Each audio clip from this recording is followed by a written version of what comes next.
What's happening, guys? It's your pal Griz, and welcome to another edition of Kit Up.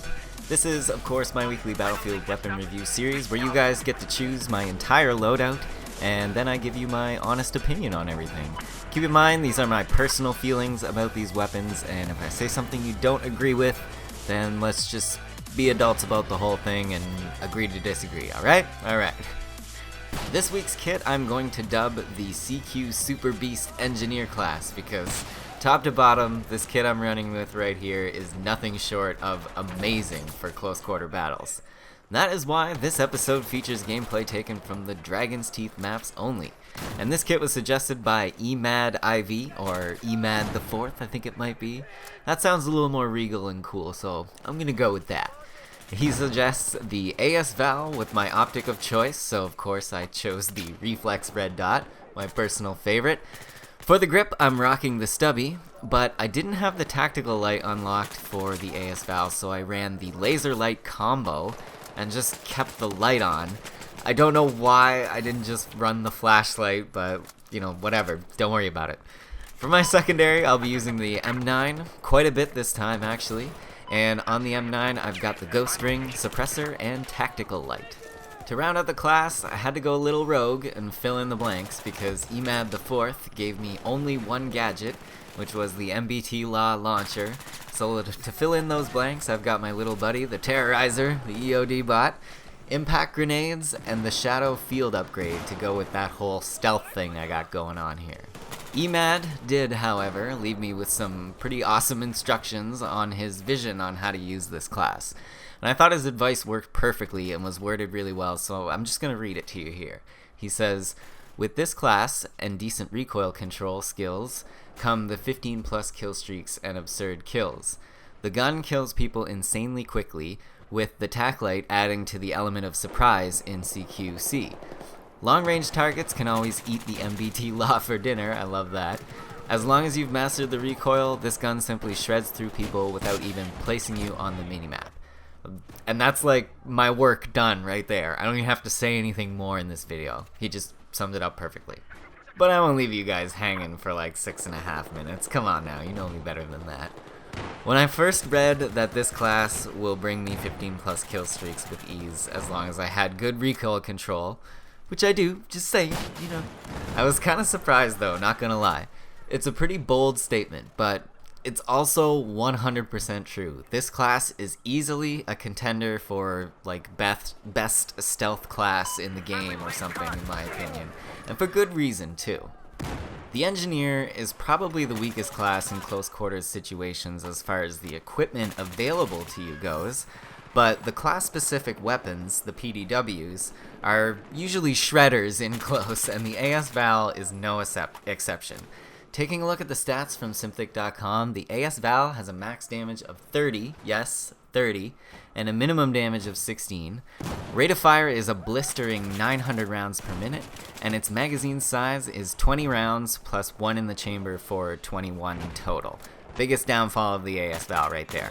But luckily, she's got some zippy reload speeds at 2.9 seconds when empty and 1.95 seconds with a round still in the chamber. So I'll start off by talking about the AS-VAL's damage model because it is completely unique among its PDW brethren. In other words, there's no other PDW that shares the same damage model. Interesting. And the max damage of 30 is a big part of why this weapon is so deadly in close quarters combat. There's one PDW which does outgun the AS-VAL as far as max damage goes, and that is the UMP-45, which does a maximum 34 hit points. But the AS-VAL definitely shines in areas the UMP-45 doesn't, like rate of fire, for example. The AS-VAL's 900 rounds per minute gives you a huge advantage over enemies in close, and it's surprisingly accurate from the hip as well, so, you know, even more reason why this thing just dominates in CQB. On the flip side, that same high rate of fire coupled with an unusually low magazine capacity of 20 rounds means you're going to be reloading a lot and you're going to go through ammo like it's going out of style. Luckily, the VAL reloads fairly quickly, especially if you can catch that short reload before the magazine is fully depleted. And obviously I don't have to tell you that the AS-VAL has a built-in suppressor that you cannot take off, so like Emad said, it shreds people without placing you on the map, which is, you know, insanely helpful. Particularly in Pearl Market, as you saw. Alright, so far so good here. What about that secondary? The M9, I can now safely say, is my favorite pistol. It is without a doubt the best go-to pistol in my eyes. Granted, there are a lot of other pistols that are also very good.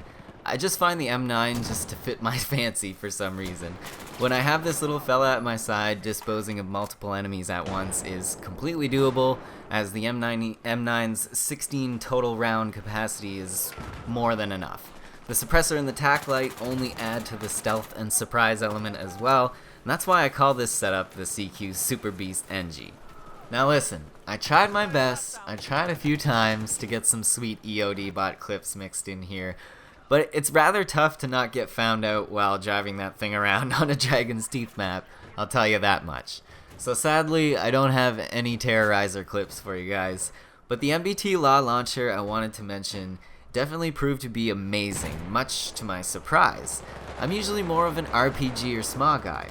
Even the SRA I usually take over the MBT, but after playing with it for a bit, I gotta admit, it's pretty good at taking out infantry.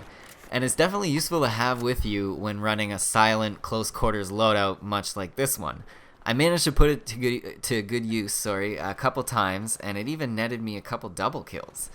I still can't say that I prefer this launcher over a trusty RPG when it comes to dealing with enemy in armor and helicopters, however. So to sum things up, I absolutely loved this class. It definitely fits the playstyle I love to play, up close and in your face. The AS-VAL and the M9 suppressed are an insanely deadly combination to run, and I can't recommend this kit enough to anyone who likes to play a stealth game. But yeah, I was a little skeptical about Emad's comment on how it would easily bring me 15 plus kill streaks, but as you guys clearly saw, I didn't do too shabby. I think there were 2 10 streaks and 1 11 streak in there. So no, I guess I didn't quite make it to 15, but I tried, and I think if I had to put a couple more games in, I might have been able to do it. Who knows, maybe I should have pulled Wally out on that 11 streak. Anyway guys, that's gonna wrap things up here for me this time. Thank you so much for watching, much obliged. As always, make sure you leave me your suggestion for next week's episode. You can be as complete and thorough or as vague as you want. Thumb up other comments you like so I know what the majority of you want to see. And as always, if you're new around here, make sure you hit that subscribe button to become my buddy. So, my name is Griz, and I'll see you all again very soon. Later, guys.